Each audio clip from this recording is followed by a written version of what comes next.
మనస్సు అమ్మ చేతిలో చెరుకుగడ.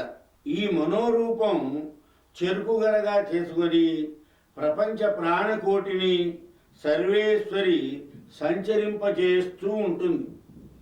మనస్సు సంకల్పాలకు, వికల్పాలకు, సంశయాలకు ఆటపట్టు పాముల పుట్ట వంటిది. ఈ మనస్సు అనే పాముల పుట్ట నుండి కోరికలనేటువంటి పాములు తలెత్తుతూ ఉంటాయి. ఈ కోరికలు నాశనం కావడానికి మనస్సు లయం కావాలి. 10 కట్టె పుల్లలను కలిపి కట్టగా కట్టినప్పుడు దానిని కట్టెల మోపు అంటున్నాం. ఆ మోపులో ఏ కట్టెను ఆ కట్టెను విడదీసి చూస్తే మోపు అనే శబ్దం పోయింది. సంకల్ప వికల్ప సంశేచ్ఛలు విడివిడిగా విడదీసినప్పుడు మనస్సునకు రూపం లేదు. వస్త్రంలోని పొడుగు పేకగా అల్లబడినటువంటి దారాలను వేరు చేస్తే వస్త్రానికి స్వరూపమే లేదు కదా. అట్లాగే సంకల్ప వికల్పాత్మకమైన మనస్సును పరాశక్తి ఇచ్చుకోదండంగా ధరించిందని ఈ నామం వెల్లడిస్తోంది. మనస్సు అమ్మ సన్నిధిలో నమస్సుగా మారిపోతుంది.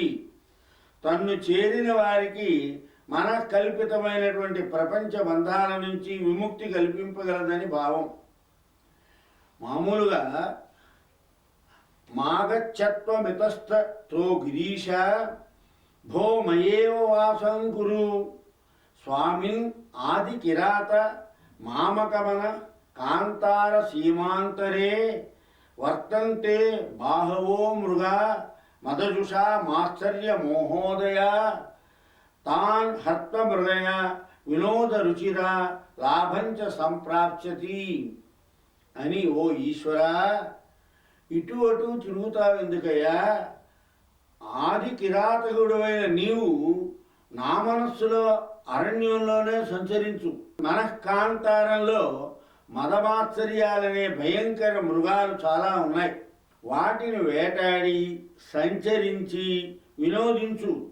నాకు ఈ కామాది మృగాల బాధ తొలగిపోతుంది అని చమత్కరించారు.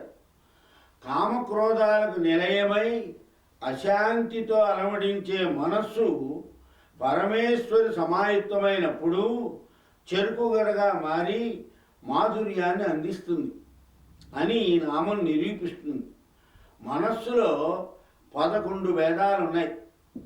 కామం, సంకల్పం, వికల్పం, శ్రద్ధ, సత్యం, ధృతి, అధృతి, శ్రీం, హ్రీం, భీం, ధీం అనేవి 11 పేర్లు.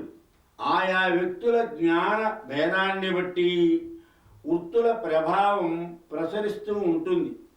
అలాంటి వ్యక్తులతో కూడిన మనస్సే చెరుకుగడ. మమత్వమే ఇచ్చుగండం. క్రియాశక్తి అంటే మనస్సే. అలాంటి శక్తిని సూచించే ధనుర్బాణాలను మనస్సునకు ప్రతిరూపాలు. శక్తి ఇక్కడ కోదండంగా సూచించబడింది.